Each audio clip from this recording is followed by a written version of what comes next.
No me vaya a escribir ni a hacer llamadas. Nada de comunicación, yo la llamo a usted de minutero en adelante. Don't text or call me. No comms at all from now on. I will call you from paid cell phones on the street.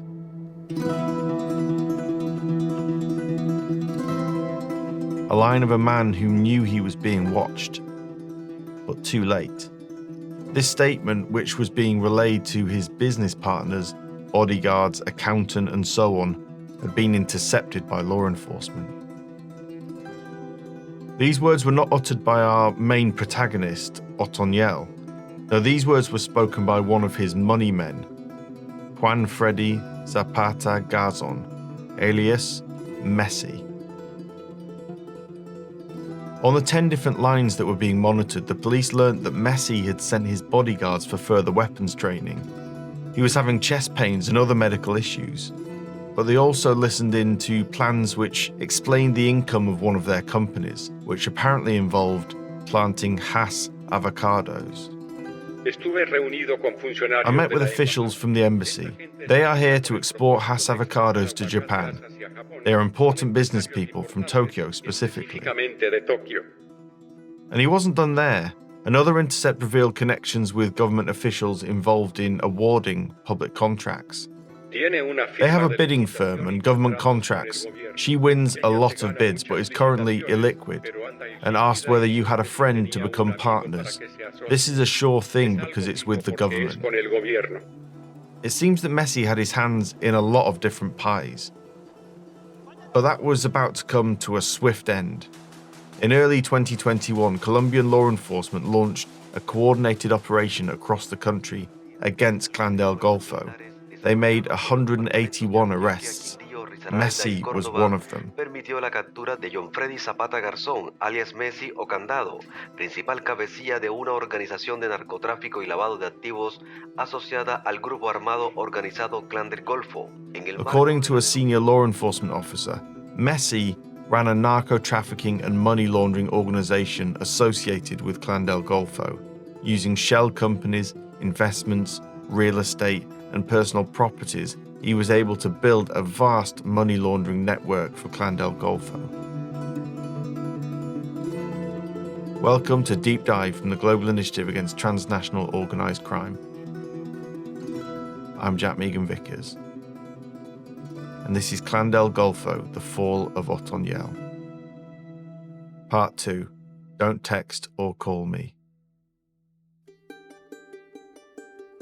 At the end of the last episode, we left Otoniel in sole charge of Clan del Golfo after the death of his brother Giovanni. And this podcast is about Otoniel and the organised criminal group that he led for so long. But as part of that story, we have to look at Clan del Golfo in more detail through the illicit markets that they're involved in. And there are quite a few of those, so we're going to start by looking at this through the eyes of Zapata Garzon, or Messi, and we'll be using his alias in this episode.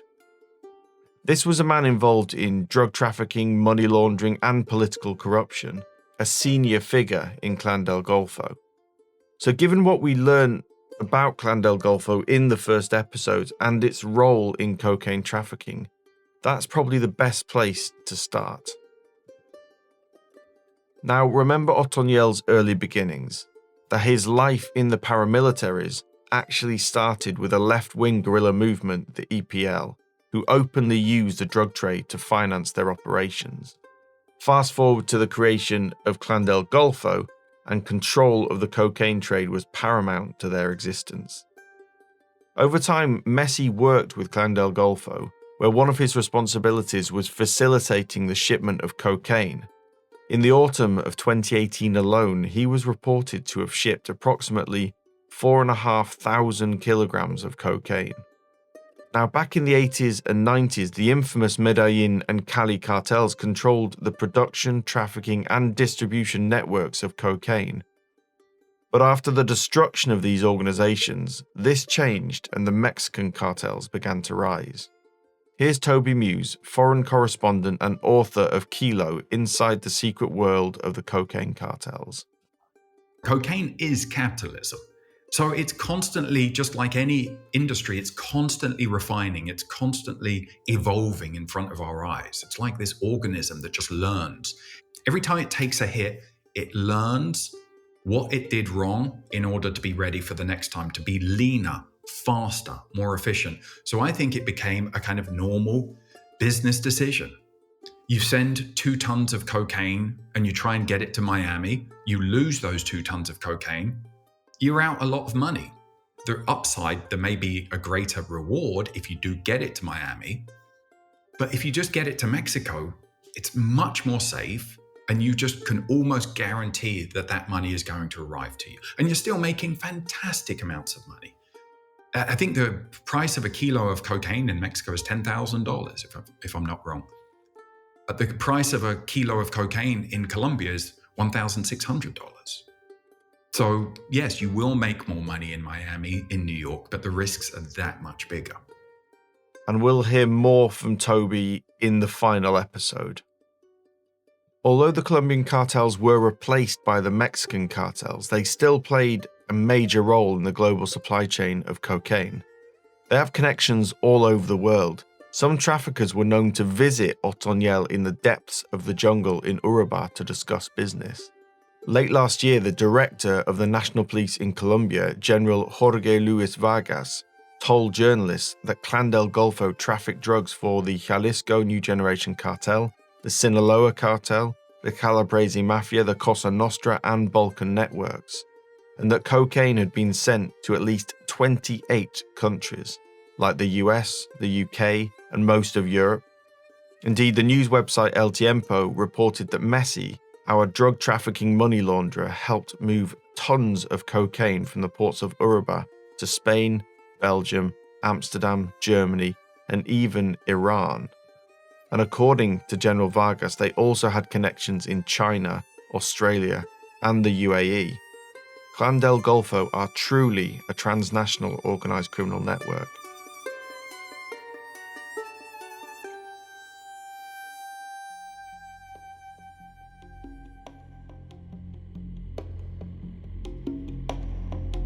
Now, we could fill an entire series of podcasts on the logistics of how cocaine is moved around the world.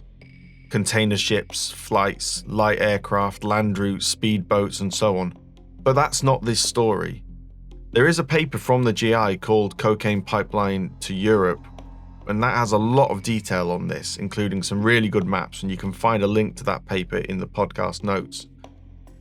What I want to talk about is how Clan del Golfo got that dirty cocaine money back into Colombia. So let's look at some of the ways this is done, and the best place to start is to say that we need to realise that different illicit economies are all connected and intertwined. When we talk about narcotics or illegal gold mining, or when we're talking about contraband or counterfeiting, I mean, it looks like different economies. It looks like different crimes. But when we follow the economic flows of those, we will observe that there's a huge connection. This is Daniel Rico, an economist and director of C-Analysis in Colombia, a company that worked with applied criminology, and he's a member of the GI network. When narcotics are going out, the way they bring the money back, it's using contraband, for example, or gold mining. There's all this, it looks like different, I would say like different trees in a forest, but in the ground, all the roots are deeply connected. And so answering that is like, you will see that different criminal groups in Colombia, insurgencies, or the groups that came from the paramilitary organizations, or those that are more focused on narcotics, all of them share the same roots in order to move the money. So my main conclusion will say, like, we have to observe that each of those groups doesn't have one unique business or one unique source of income or one unique way to launder the money. There are multiple connections between them and in the different criminal economies. So with that in mind, Daniel said that Colombia is producing 3 times more cocaine than 6 or 7 years ago, which is a huge expansion.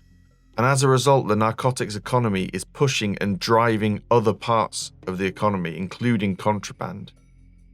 Now, Do you remember in the first episode when we spoke about the structure of Clan del Golfo? They aren't a vertical organization. Instead, they operate a more fluid, almost franchise type system, very different from previous cartels like Medellin or Cali. So it's very important to understand that the Clan del Golfo it's a unique type of criminal organization. They are highly specialized. They have like each unit in this chain of criminal activities has a level of independence. They work with other organizations. They are more collaborative than competitors, and they provide especially the services of controlling a key area of the country, so they can move out cocaine, but they also can bring in contraband and money. So what I have interviewed it's and people in prisons and talking to attorneys and police is that the money laundering is a very important aspect for them. I mean, they provide service of money laundering. So I mean, they provide the full service of narcotics. So one group, one client that is expecting to move, let's say, 1 ton of cocaine to Central America, they provide the service of moving up the cocaine for them, but also to collect the money from this cocaine and bring it back, and also provide a very basic service of money laundering. I would say it is more contraband of currency, or provide a service of bringing contraband products, cigarettes, textiles, shoes, or I mean, you name it. So Clan del Golfo is highly it's highly integrated in the terms of the service they provide for other narcos and other investors on it. I mean, how Clan del Golfo has expanded and has became very very stable and powerful is that they minimize the risk. I mean, they work with others individuals' money. I mean, they get a profit on the cocaine they move, and they also move their own cocaine, but especially they provide services to multiple organizations. So they have a diversified portfolio of clients and people that provide a contribution to the organization. Clan del Golfo's ability to control large sections of the cocaine market, including trafficking drugs for other organizations, earned them a lot of dirty money, and that money needs to be cleaned before it can be enjoyed. And to help with that laundering process, you need a network of corrupt officials. Well, they play in different scale. I mean, they play at the high level with commanders of the police, especially. I mean, they have Clan del Golfo has highly been connected with the police for many years, and I mean, they don't go for the low level; they go for the high level, and they are able to just manage the career of a high level official for many years and get access to information or make some type of arrangement. So this group of police will attack the competitors, and that's one level of corruption. But there's also another level of corruption that is more getting involved in local politics. And our guy Messi was accused of this very thing. According to the US Department of the Treasury, Messi provided campaign support and funding to mayoral candidates in several municipalities in Colombia. By doing this, El Tiempo said that once those finance candidates are in place, they can get government contracts and then launder illicit money through them. I mean, they provide money to the candidates and elections for the parliament's governors or local mayors in the municipalities, and we have a strong evidence that they have provided money for presidential campaigns.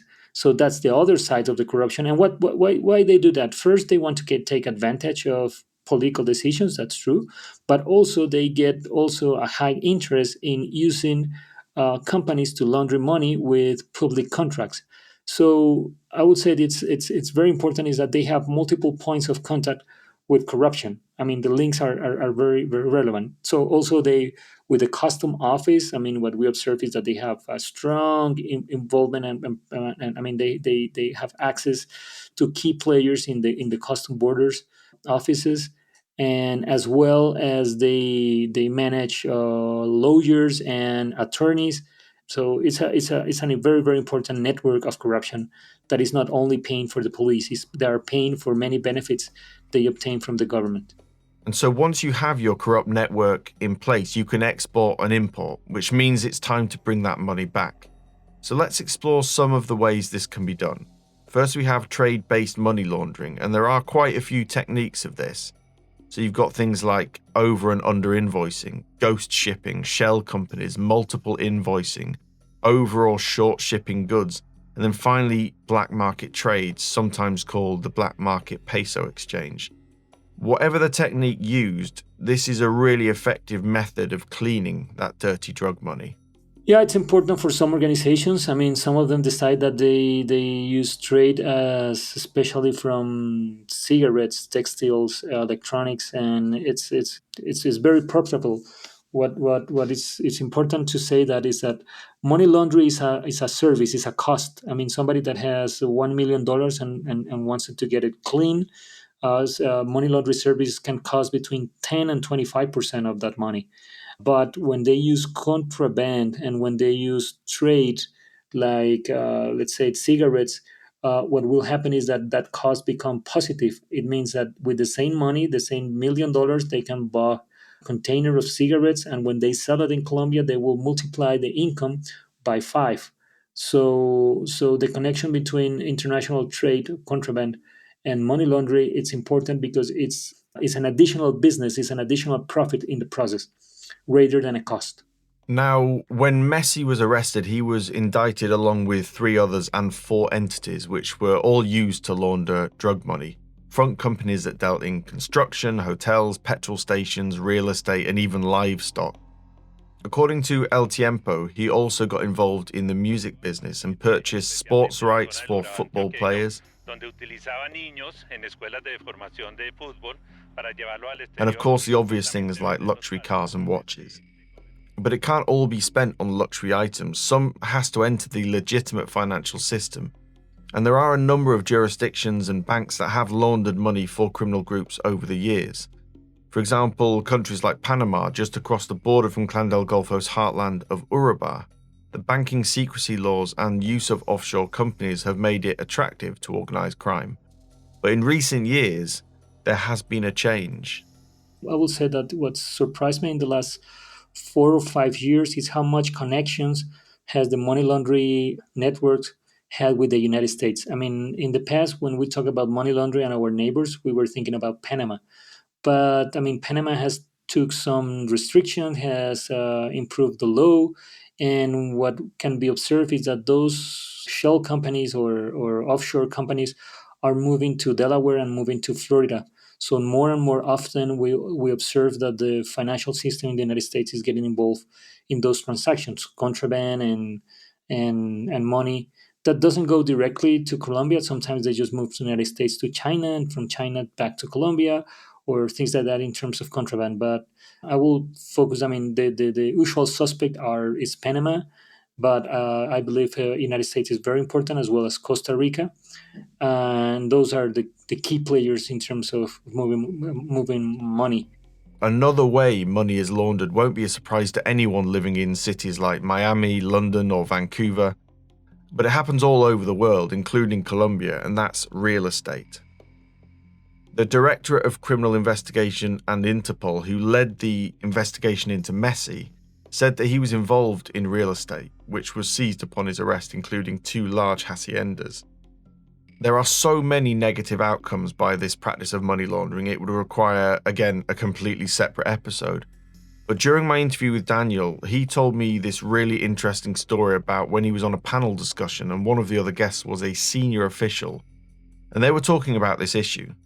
The government officials said that there was no money laundering, there was no risk that the Colombian real estate business had connections with money laundering. They really want to believe that there's not a problem, so they don't have to take action on it. They believe that narcotics problem and money laundering problem is a problem that should be solved by the police, that other entities doesn't have a role on it. So who are the people actually organising the money laundering? Well, Daniel has interviewed a few of those whilst they sit in jail. Well, they're all type. I mean, I do interviews in prisons with money launderers, and there's a small, big. I mean, there are very professional guys. There are also that are use very basic models. So, I mean, this is a huge economy that produced nearly 2,000 tons of cocaine And also, a lot of towns are illegal gold mining. So we don't have a unique or universal type of individuals or fixers for money laundering. It's just like each region, each organization. And what I found is that there's some guys that became specialists on it, and they provide the services. Each money launderer provides services to different clients. Those are the biggest key players on money laundering. They create the companies, they create the system, they create on it, and anybody that needs the services, they provide the services, and they pay a fee for it. So the list will be very, very large, because they use anything that they can't. It's not just that specific from one business or one type. Of course, there are more evident or more visible economies like gold, as I mentioned, cattle, but there's also the less visible that I believe are very, very important, like private security companies, law firms, law buffets. I don't know what's the word you use in English, but the guys that provide legal services also are very relevant.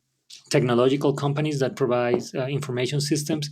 That's what doctors, dentists. Anything can work for money laundering.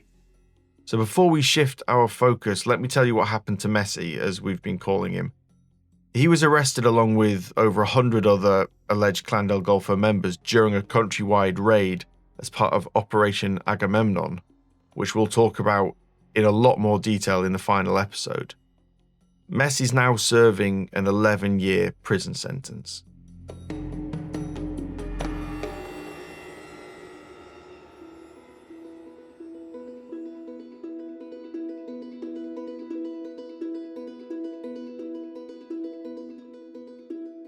Segovia, a town in the northeast of Antioquia.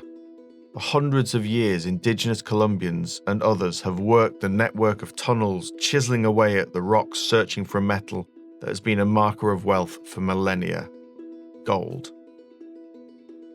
I want to tell you the story of one man who worked these mines. His name was Andreas Bedoya.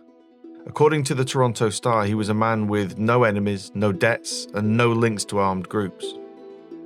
And yet, to Clan del Golfo, he was a legitimate target. Why? Because he was a gold miner.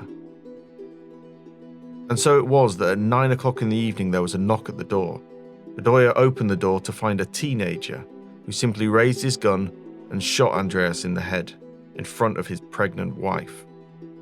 A few days later, in the early hours of the morning, a WhatsApp message appeared on the phones of other miners working for the same company as Andreas Bedoya, and it said the following: Señores segovianos, people of Segovia, on behalf of Autodefensas Gatonista of Colombia, we have made decisions to implement a gun plan for all those thieves, rapists, toads, and those who do not obey and continue to work for Mr. Julio Erazo.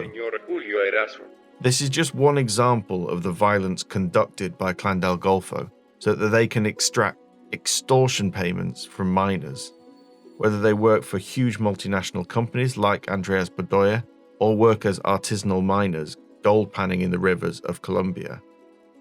And then there is the link between cocaine and gold. For decades, it's been an easy way to launder that dirty money.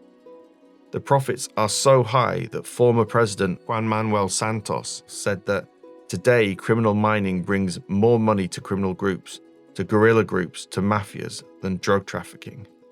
Here's Daniel Rico again. Gold is very, very, very important. It's not important. It's very, very, very important for any criminal organization. Just put it in numbers. Colombia produces, we estimate that 86% of the gold that is exported to other countries, mostly the United States and Arab countries and Europe, it doesn't have a legal track. When we overlap how much gold was registered as an export and how much gold was produced legally in the country, there's a huge gap. Then there's the question, okay, this additional gold that is 86%, where it come from? It was produced illegally in Colombia. It was brought to the country by contraband, produced in Venezuela, Brazil, and came to the country, or it's fake gold. It means that the same pound of gold is exported more than once, or actually it's just fake a facade of of gold export that actually there's no gold going out. It's just only the money coming in. What I found is that all is true. I mean, we found examples that everything is going on. I mean, it's a lot of contraband, it's a lot of illegal, but it's also a lot of fake reports on gold. And then we have very low controls for gold exports. I mean, and actually, I will say that actually we provide a lot of benefits for gold exports in Colombia. Using free trade zones, this has become a very secure channel. It is very, very low risk, and then we have to talk about free trade zones. But the best way to clean the money, I mean, with very, very slow effort, is doing money laundering with gold. I mean, the reason is that you can bring a lot of money back into the country, and we have multiple cases in free trade zones in Cali, near the Pacific. I mean, we're talking about billions of Colombian pesos or hundreds of millions of dollars that one single company was able to bring into the country in cash and using gold. So there are multiple typologies and the way how gold gets involved on the money laundering of narcotics. But I want to highlight that the Colombian legislation is very, very weak in controlling the exports of gold. So that's one of the reasons that it's become very, very attractive. And the gold has a value on its own. So it's an issue of incentive and expectation. So moving gold is very, very, very profitable for those economies. What makes gold fundamentally attractive is that not only is it incredibly valuable, it's also portable and largely untraceable. Gold itself is not an illegal substance like cocaine, which makes trying to identify what is illegally mined and what isn't pretty difficult. And so laundering drug money through gold is really quite simple, and that's why organised criminal groups like it. Yeah, it's very simple. Drug dealers and people that needs to bring cash back, they just bought a specific amount of gold. For example, I don't know, 10 pounds of gold. Then they send it as an export to Panama. Then they use the same pounds of gold and they get back a couple $1 million for that export. They, by contraband, they bring in the same gold and they export the same pounds of gold again to the same and they repeat this carousel. I mean, the same amount of gold is exported one, twice, three times and bring back into the country by contraband. Also, they bring a lot of contraband of gold from Venezuela and from Brazil that they pay in cash in a black market without any register or any track of it, because this gold is coming from illegal gold minings, and they bring it into Colombia and they export it legally. So they are able to bring that money into the financial flow, in the international banking flow, and then the money is clean. It has been already laundered. You see, the intrinsic value of gold is high. It's both a commodity and a monetary instrument, and it can basically be used as a medium of exchange anywhere in the world. It provides anonymity, and its form can be altered. Gold is particularly susceptible to things like multiple invoicing, ghost shipping, and other techniques. In 2016, Colombia exported 64 tons of gold. Yet, according to the Colombian Mining Association, large-scale legal mining operations produced only 8 tons. It's this massive disparity where criminal groups like Clan del Golfo operate. According to Global Financial Integrity, among the primary factors driving misinvoicing and trade fraud, specifically within the Colombian gold market, are illegal mining and illegally sourced gold. So what about the illegal gold mining itself? Now, this might surprise you. It's estimated that illegal gold mining operations generate over $2 billion a year. That's more than 3 times that of the infamous Colombian cocaine industry. And it's a much safer market to involve yourself in than illicit drugs. This is Luis Fernando Trejos Rosero from the Universidad del Norte Department of Political Science and International Relations. In a context like Colombia, in which, due to pressure from the United States, there is often institutional action against illicit crops, gold rent appears as a very lucrative alternative to make up for the profits that are lost due to institutional actions against the cocaine economy. And gold like any type of good that is traded on the international market, has moments in which its price skyrockets. This also encourages the armed actors to promote or participate directly in the search for gold. Now, Andreas Bedoya, the miner who was killed by Clan del Golfo, was an example of how groups like Clan del Golfo operate in the gold mining space. Fear, violence, and extortion, or rents, as Luis Fernando just explained. Despite the fact that these organizations have a national presence or presence in multiple departments, their behavior is differentiated according to the characteristics and conditions of each region or subregion. I will give you an example. In the Sur de Bolívar, which is a territory in which there is a lot of informal gold mining, the Clan del Golfo has a mafia peace pact or agreement with the ELN structures that have been operating in that region since 2018. And that mafia peace pact consists in that there is no fighting or armed aggression between them, and there has been a sharing of the rents that exist in the territory. And one of those rents that is very significant is gold mining.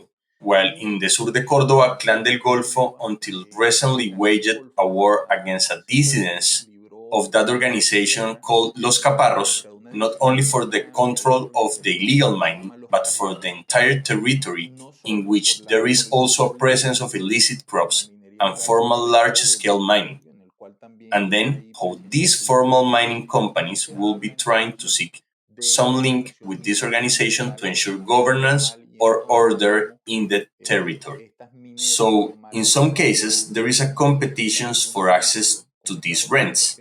But in other cases, what we see is that there are agreements for the harmonious exploitations of the resources in the territories, as is the case of Sur de Bolívar.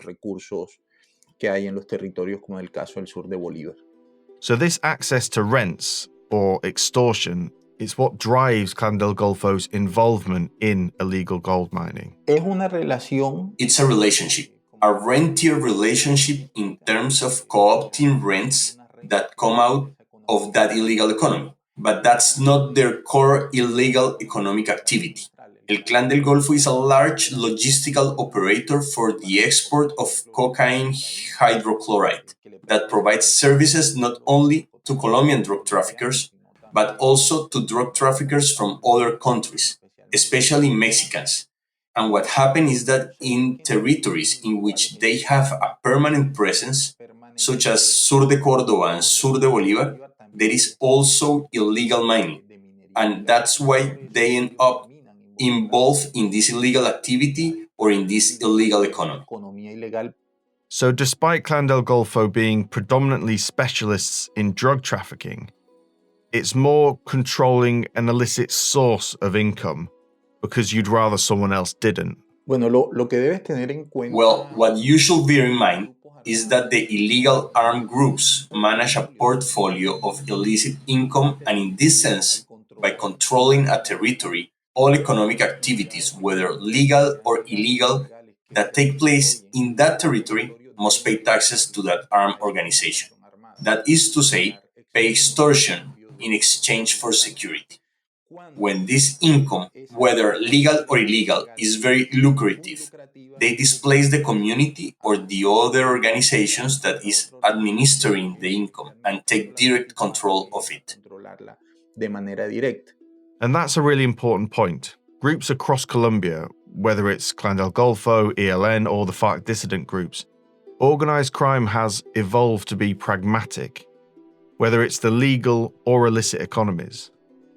So let's hear from Jorge Mantilla, the Director of Conflict Dynamics and Organized Violence at the Ideas for Peace Foundation and a member of the GI network. We heard from him in the last episode. I think that the main business today in terms of organized crime in Colombia and more so in Latin America is about governing, creating arrangements, creating rules. This is related to extortion, this is related to mining, this is related to public space, regulating transportation, regulating commerce. So, of course, there's drug trafficking, but there's also human trafficking, there's also arms trafficking. So, every activity they can control, and the businesses control territory, control populations, they're going to, get profit out of it. So now we move on to the environmental impact of illegal gold mining, and that impact is huge. In a cruel twist of fate, many of the gold deposits are located in the areas of high biodiversity, and they are quite irreplaceable. Speaking to the Miami Herald, a commander in the police's National Unit Against Illegal Mining described the mining landscape as a moonscape that will be without vegetation for 100 years, even longer if they leave the land contaminated with mercury. And so that brings me on to the use of mercury. Now, mercury is a naturally occurring element, but exposure to mercury, even a little, can cause serious health problems because it's a neurotoxin and it can really damage your nervous, digestive, and immune systems. Not to mention your lungs, kidneys, skin, eyes. This stuff can kill you. Now, since the Californian gold rush in the 1800s, mercury has been used to extract gold. It's cheap and easy. But remember, this is a highly toxic chemical. Here's Marcina Hunter, who is the thematic lead on extractives and illicit flows at the Global Initiative Against Transnational Organized Crime. When you mine for gold, whether it's alluvial or hard rock mining, you have what we call ore that comes out of that. And so that's rocks or mud or whatever you have. What you do is you take the mercury and you mix it in with that sludge. And that creates what's called a mercury amalgam. And what you can do then is you take a cloth and you roll amalgam into a ball and you squeeze out as much of the water and mercury as you can. And what's left is this little ball that we call a gold amalgam. And then you take that ball and you burn it, and the mercury and other impurities evaporate into the air, leaving what's called a gold sponge, and it leaves the gold behind. And then you can take that gold sponge and melt it down into little doré or ingots, just little pieces of gold that then you can go and take and sell to buyers, or buyers will just take possession of it from the mine sites or wherever it was processed. And then the gold can easily move down supply chains from there. And here lies a major problem. The concentration of mercury is so high that waterways are laced with it, which means that the fish that occupy these same waters gobble up traces of the chemical where it becomes concentrated in their bodies. The fish are then caught by members of the local community who have lived alongside the river for centuries. And so these fish with these high levels of toxic chemical are then eaten, leading to serious health conditions. And so the impact on local communities is significant. Food and waterways can be poisoned by mercury, and then the deforestation can be at such a level that it could be decades before anything grows again. Yes, deforestation is a major issue. A lot of deforestation takes place in order to clear land for mining to take place. Other issues can include polluting or diverting waterways. Mercury is one way this can happen, but other chemicals or diverting the waterways can also cause problems for communities and the environment. Also, in violence in Latin America, you have conflict with indigenous groups, and there have been incidences reported of massacres or violence against indigenous groups that have confronted illegal miners or tried to get them to stop their activities. And so, in addition to generally financing criminality and undermining good governance and rule of law. And so illegal mining and the criminal flows that stem from it can have a plethora of negative impacts. So it's not just the environmental damage caused by illegal gold mining, it's also the violence that armed criminal groups commit against local communities. Here's Luis Fernando again. Pero obviamente yo te voy a dar un caso. I'm going to give you a case. a case that has been somewhat emblematic in the Sierra Nevada de Santa Marta, in an area called La Lengüeta. There are tensions there between indigenous communities and also settlers and a post-paramilitary group that controls the territory because of a small illegal gold mining operation in that territory. They have exercised systematic violence against some leaders who seek to harmonize the exploitation of this vein by removing the illegal actor opposing their participation in this type of exploitation. In the sur de Córdoba, in the El Alacrán mine, it seems that a private company was also trying to hire a post-paramilitary group to remove a leader who has ended up being very annoying, to the extent that he is very empowered and has used legal actions to stop operations of the company, which is a multinational company. And El Espectador, in a report about that territory, narrates the case of this kind of subcontracting of a paramilitary group to exercise violence against this leader. So let's go back to Andreas Bedoya, the miner who was killed by Clan del Golfo. He was just one of a number that were killed or wounded by the group during those few weeks. Late last year, the GI launched the Global Assassination Monitor, and we featured an episode on it earlier this year, which you can go back and listen to. But it documents targeted contract killings around the world, and Colombia has the ignominious position of being in the top 3. So why is this? Well, we know that across the world, organized criminal groups use targeted violence and assassinations as a form of criminal governance. Here's Ana Paula Oliveira, who was fundamental in the creation of the Global Assassination Monitor here at the GI. Of all continents in America, presented the highest number of recorded hits, or sicariato, as you say in Spanish. And countries in the region face similar problems deriving from illicit economies, such as drug trafficking, illegal logging, illegal mining, as well as criminal governance through extortion and assassinations. However, the reason why this phenomenon is high in some of the countries in the region might differ. And in the case of Colombia, this became particularly striking due to the high number of killings of local community members, including social leaders. And this happened even despite the levels of violent crime seems to be declining in the country in the past years. And one of the main reasons that has been attributed to this rise in the killings of community members is problems deriving from the implementation of peace agreement policies.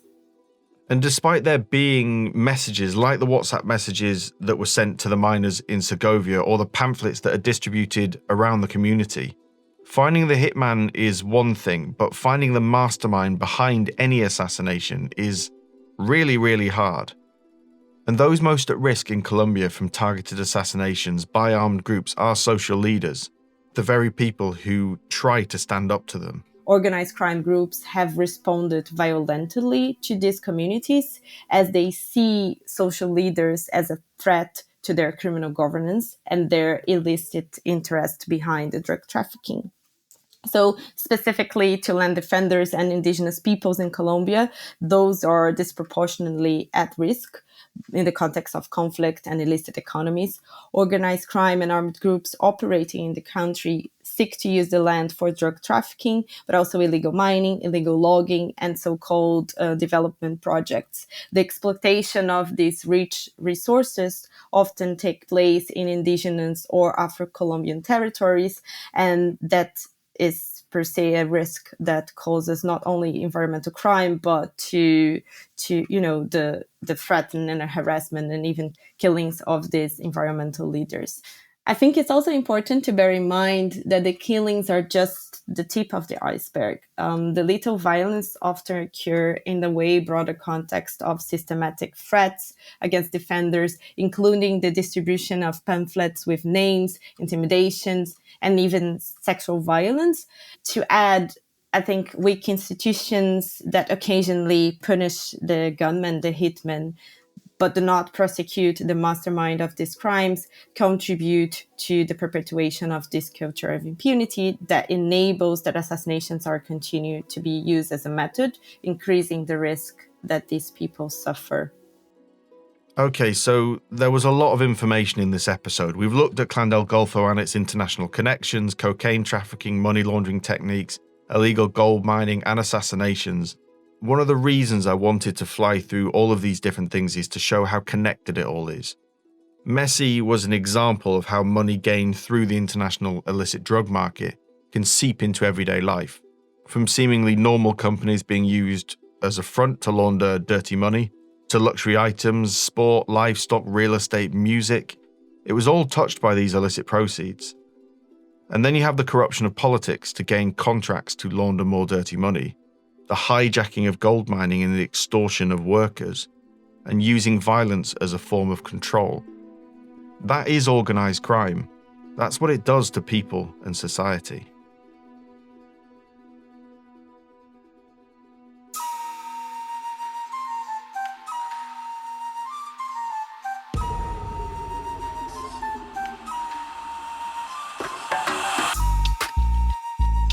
Coming up in the final episode of Clan del Golfo, The Fall of Otoniel.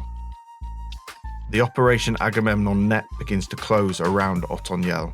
So at the very end of the days of Otoniel, he was just kind of separated from the group. He didn't have communication. He was not able to perform command and control. A dog that became a hero and then a celebrity sent Otoniel into a rage. To me, that was a sign of the utter insanity of the war on drugs. When you get to the stage of you're hiring professional assassins to try and kill a dog like it was Charles de Gaulle and it's Day of the Jackal or something. And what comes next? They are fragmenting the groups, so they are affecting the security of the communities. They are fragmenting these groups, but not eliminating them. I hope you enjoyed part 2 of Clan del Golfo, The Fall of Otoniel. The third and final part will be available in early April. I'd like to thank Daniel Rico, Luis Fernando Trejos Rosero, Marcina Hunter, Ana Paula Oliveira, Jorge Mantilla, and Toby Muse. Please could you rate, review, subscribe to this podcast, and of course share it around. For other podcasts and videos or research into global organised crime, head over to the Global Initiative website, which is globalinitiative.net, where you can find loads of stuff. We're also across social media. Just search for the Global Initiative and you'll find us. Thanks again for listening to Deep Dive from the Global Initiative Against Transnational Organised Crime. I'm Jack Megan Vickers. Thanks for listening.